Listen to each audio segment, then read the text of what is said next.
On September 2nd, 1991, parents and children were sharing a final afternoon of fun before the end of the summer season at Lakemont Amusement Park in Altoona, Pennsylvania. Sherry Danella's daughter, Lindsay, had saved one of her favorite rides for last. We were at the concession stand, and Lindsay asked if she could go on the little roller coaster, and I said, fine. All right. It was the last day of work for 17-year-old Chris Whitfield at his summer job. Go the ride.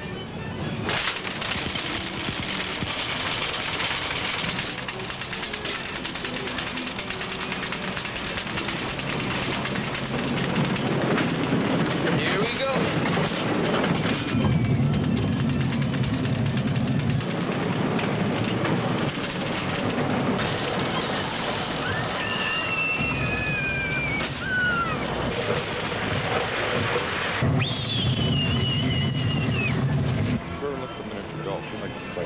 Think what time?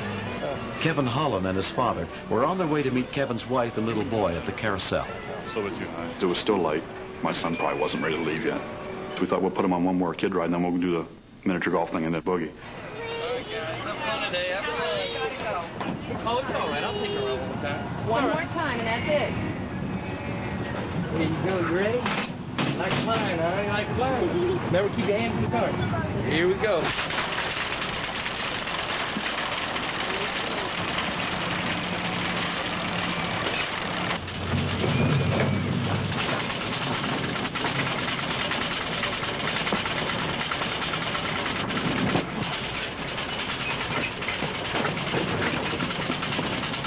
The car stopped right before it would catch hold onto the chain that would take it up.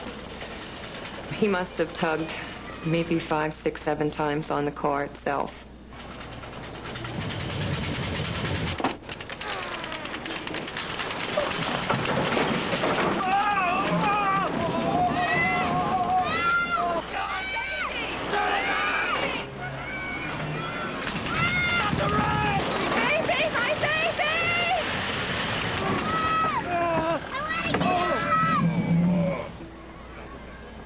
I heard a couple, if not 3, screams. And when I heard my baby, I started to pick up the pace a little bit. When I rounded the bend, something was not right. That's when I saw his leg move. Okay, now we're going to get him down, okay?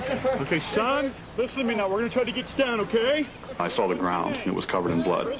I knew that he could bleed to death, but I couldn't get him off the car. Sir, I'm going to need your help. We can get him down, all right? He was so tense.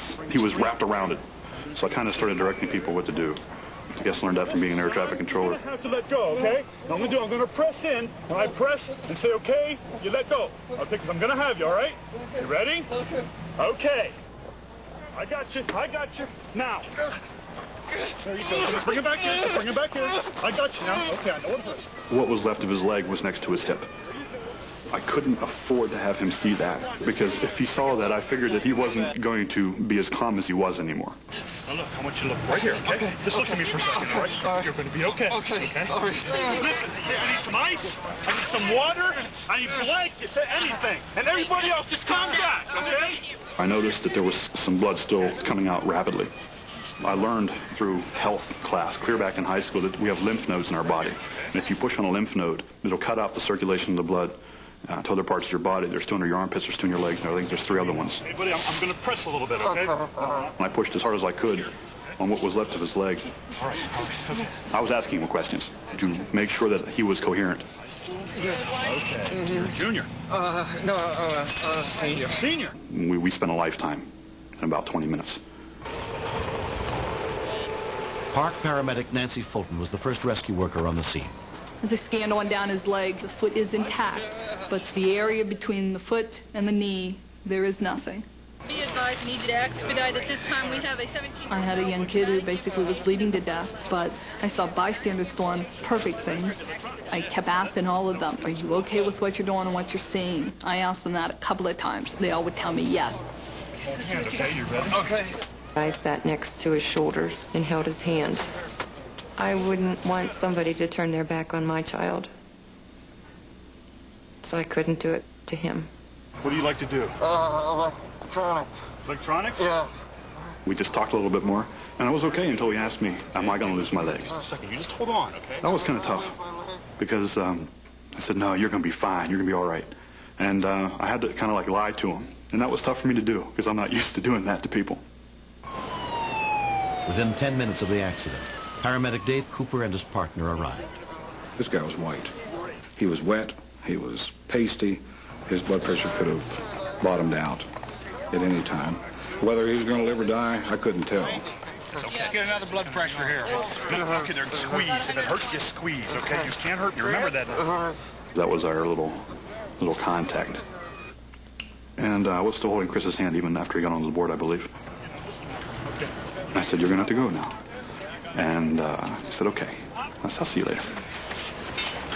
Everybody take it easy, okay? I was walking out. I looked at my wife. She looked at me. And I said, that boy's going to lose his leg.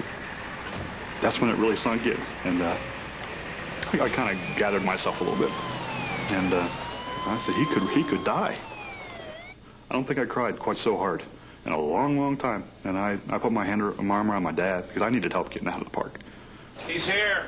Okay. Easy, guys, easy. Let's make a turn here. All right. By the time Chris arrived at Mercy Hospital, his blood pressure was dangerously low. Emergency physician Pradip Swain took charge of his care. We immediately poured blood into his system, and all of a sudden I found that the blood dripping on my pants. It is coming through the mass trousers. So immediately I said, get me, he must have to clamp that artery. And all of a sudden, he just bottomed out.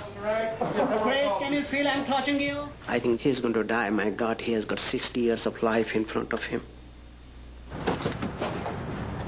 Chris's parents, Kurt and Bonnie Whitfield, had been at a family birthday party when they received a call from the hospital. I knew whatever the activity was going on was serious. I saw his one sneaker on the floor. He was covered up. And he just said he had a bad injury to his leg.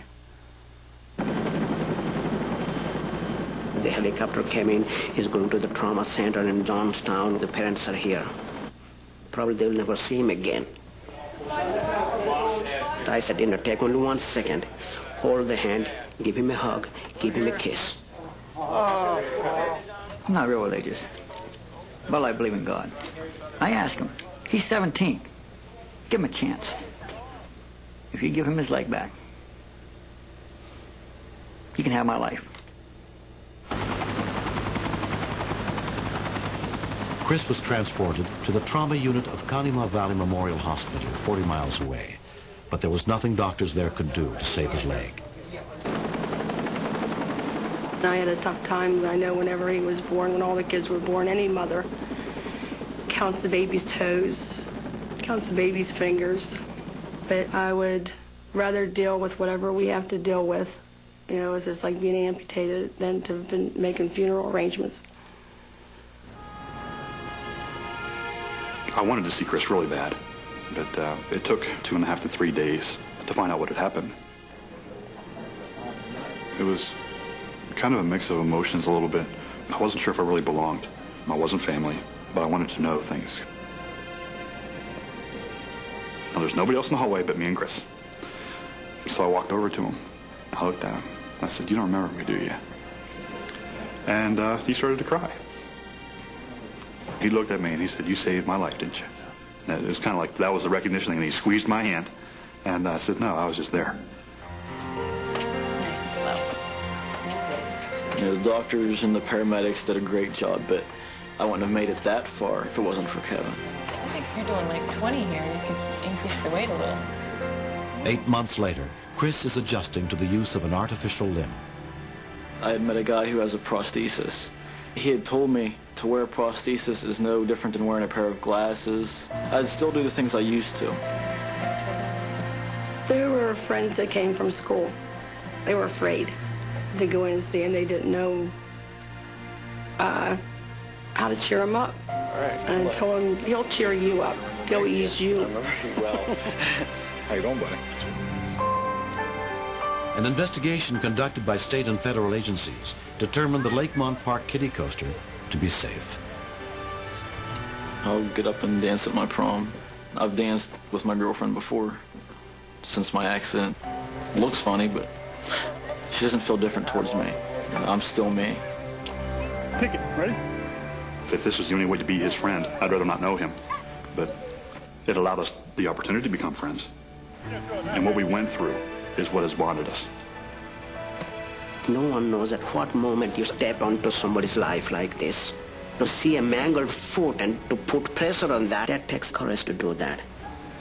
They are the greatest heroes than sending someone to space, you know. Next. She was starting to panic because she could hear the fire